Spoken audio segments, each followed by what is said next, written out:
Select করেছে ইসলাম ধর্মের ভিতরে, মনোনীত করেছেন একমাত্র আল্লাহ তাআলার কাছে মনোনীত ধর্ম দিন হচ্ছে ইসলাম। ইন্নাদ দীনা ইনদাল্লাহ ইসলাম, একমাত্র আল্লাহ তাআলার কাছে মনোনীত দিন ধর্ম হচ্ছে ইসলাম। সূরা আল আরাফে রাসূল সাল্লাল্লাহু আলাইহি সাল্লামকে উদ্দেশ্য করে আরো বলেন, ইত্তাবিউ মা উনজিলা ইলাইকুম মির রাব্বিকুম ওয়া লা তাত্তাবিউ মিন দুনিহি আউলিয়া ক্বালিলাম মা তাযাক্কারুন। তোমাদের প্রতি তোমাদের রবের পক্ষ থেকে যা নাযিল করা হয়েছে তা অনুসরণ করো এবং তাকে ছাড়া অন্য অভিভাবকের অনুসরণ করো না। তোমরা সামান্যই উপদেশ গ্রহণ করো।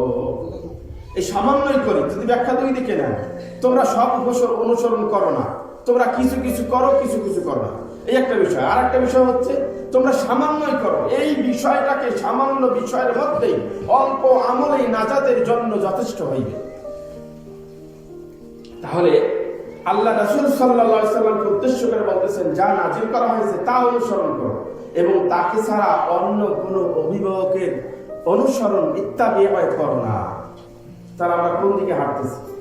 আমরা কাকে ফলো করতেছি? পশ্চিমা বিশ্বের দিকে তাকিয়ে আজকে আমরা ফাহেসা, অশ্লীলতা, বেগানা ধারণ করতেছি। আমাদের নারীরা, মা বোনেরা, আমরা নিজেরা পশ্চিমা বিশ্বের সাথে তাল মিলিয়ে নিজেকে আটুরেট করতেছি, যেটা ইসলামের সাথে সম্পূর্ণ সাংঘর্ষিক।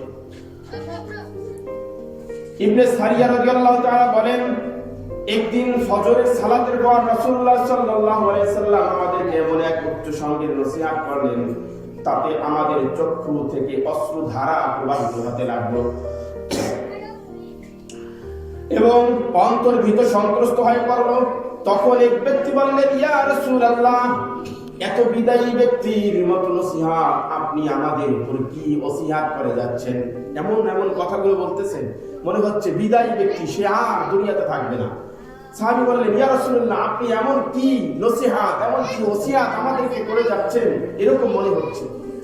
রাসূলুল্লাহ সাল্লাল্লাহু আলাইহি ওয়াসাল্লাম বললেন, তোমাদের আমি আল্লাহকে ভয় করার ওসিয়াত করতেছি।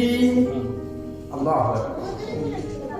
আল্লাহ তাআলাকে ভয় যে ব্যক্তি করবে সে অন্যায়ের দিকে ধাবিত হতে পারে না, ন্যায় থেকে সরে যেতে পারে না। আল্লাহ তাআলা, আল্লাহ রাসূল সাল্লাল্লাহু আলাইহি ওয়াসাল্লাম এই বিষয়টাকে শেষ বিদায়ী কথাগুলো বলতেছেন তার জীবনের শেষ লগ্নে এসে, যে আমি তোমাদেরকে অনুসরণ করার কথা বলতেছি, এই যে ওসিয়াত করার কথা বলতেছি, এই যে তোমরা আল্লাহ তাআলাকে ভয় করো,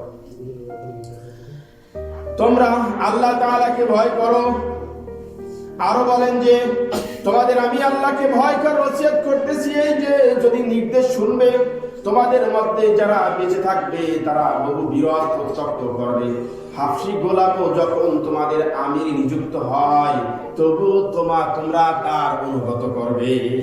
ওই সময় হাফসি গোলাম মানে মানুষজন বেচা কিনা হতো, ওই সময় যাই এই প্রথাটা ছিল, এখন নাই আলহামদুলিল্লাহ।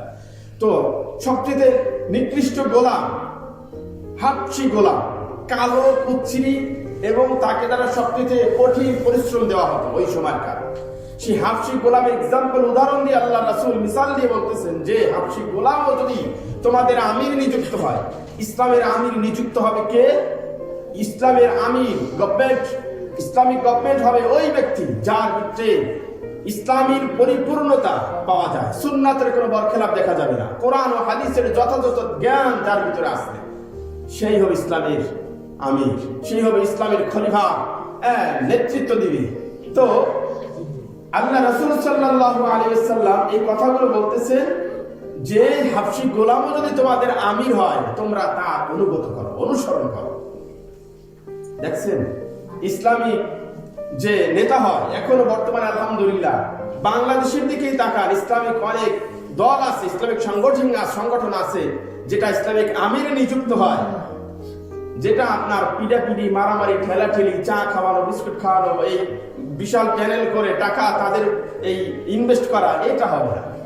ইসলামিক আমির নিযুক্ত হবে যাদের যোগ্যতা সম্পন্ন ব্যক্তি আছে, সেই যোগ্যতা সম্পন্ন ব্যক্তিদের মধ্য থেকে বাছাইকৃত ব্যক্তিরা ভোটে নির্বাচিত করবে, বাস তারপরে উপরের যারা আমির থাকবে তারা এটা সিলেক্ট করে দিবে বা এটা ঘোষণা করে দিবে। কত সুন্দর, এতে ভিতরে কোনো পিড়াপিড়ি দলাদলি মারামারি নেই। প্রত্যেকটা জেলা আমির নিযুক্ত হবে, আপনার এই সাংঘর্ষিক পিটাপিটি মারামারি নেই।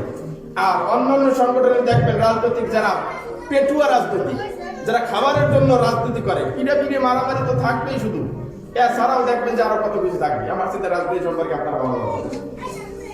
আচ্ছা, আল্লাহ রাসূল সাল্লাল্লাহু আলাইহি সাল্লাম যেটি বলতে চাচ্ছেন, হাবশী গোলাম যদি তোমাদের নেতৃত্ব দেয়, আমির হয়, তাহলেও তোমরা তার অনুসরণ করো, সে হাবশী গোলামের বিরুদ্ধাচরণ করবে না।